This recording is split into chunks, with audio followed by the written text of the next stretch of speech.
Right before the wedding, Jack secretly altered our marriage contract and changed the groom's name to his uncle, Tom. Jack's friend was stunned.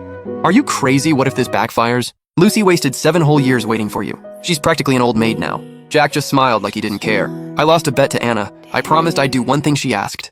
Besides, it's just a marriage contract. Lucy's wedding has been ruined 10 times already. What's one more? Anna was an orphan Lucy had taken in, and now she was her personal maid. Once Lucy finds out it's wrong, she'll panic and come begging me to fix it.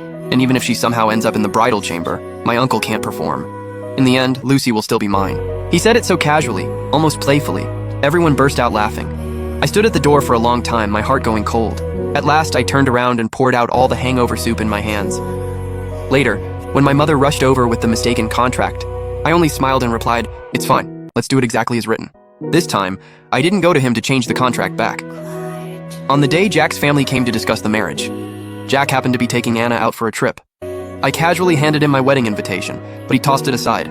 "I'm not reading your apology letter. Bring me the hairpin Anna wants and then I'll forgive you." I didn't explain. I just watched him leave with a cold look. Later on my wedding day, Jack, who had always acted so superior and untouchable, went insane and tried to force his way into the manor. I'm the groom! "Lucy, are you sure you really don't want to change the contract? But Tom is crippled. He can't even perform as a man."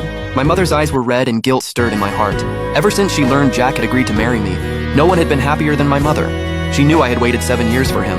She watched me go from my best years to being called an unwanted old maid, mocked by everyone in the capital year after year. On the day Jack's family sent the betrothal gifts, my mother cried all night. Then she stayed up for 30 nights, embroidering my wedding gown with dragons and phoenixes. But now, all because of a bet with a maid, Jack had sent the wrong contract. In that moment, I felt nothing but exhaustion.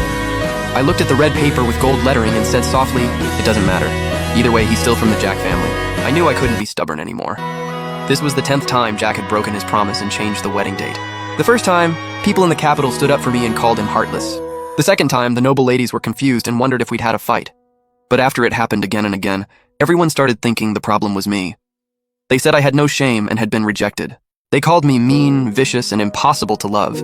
They said even my childhood sweetheart Jack didn't want to marry me. When Jack broke his promise the first time, I also thought about finding someone else. But when the matchmaker saw it was my family, she awkwardly pushed the gifts back out. "Young Master Jack already said you belonged to him. Who in the capital would dare fight him for you? And with your reputation, miss, in the future, I'm afraid you can only become Madam Jack." My pale finger landed on the name Tom. I knew I had finally let go of everything between Jack and me. I would be Madam Jack in peace, just not the Madam Jack everyone expected. When the Jack family matriarch learned I was marrying Tom, she was shocked. But Tom was her beloved youngest son, and he had been bedridden for years. So she agreed to the marriage at once and added even more betrothal gifts for me. "I heard Tom privately added those for you." My mother quietly explained to me, "I'm satisfied with everything." The wedding preparations were in full swing. But unexpectedly, someone I never expected came to visit.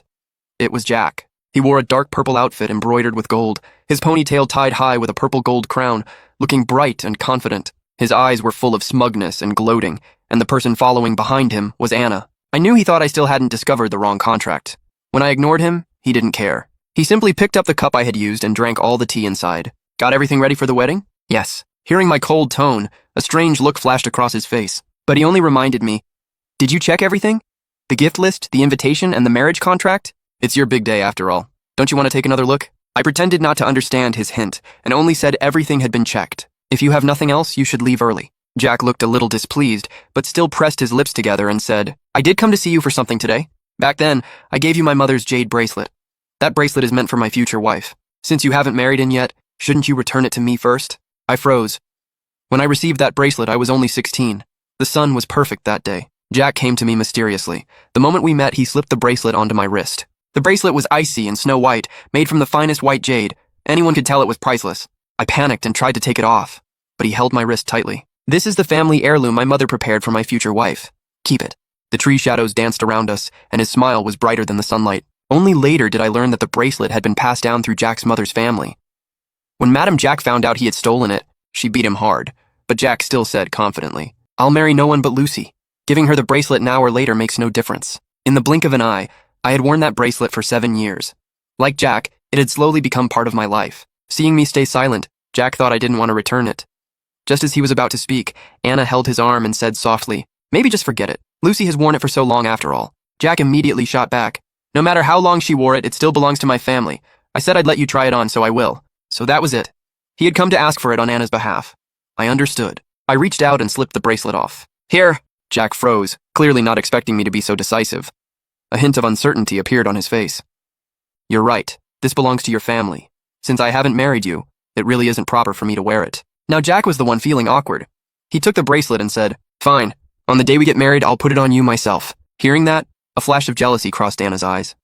I watched Jack hand the bracelet to Anna and get ready to leave, then called out to him, Jack, since I've returned the bracelet, what about my family's doublefish pendant? His steps stopped. He stared at me in disbelief. You want me to return our love token? Lucy, do you not want to marry me? In that instant, I almost wanted to ask him who exactly didn't want this marriage. But in the end, I wanted to keep the last bit of my dignity. I didn't want to question everything like a resentful wife. I just think it's not right for you to keep that pendant.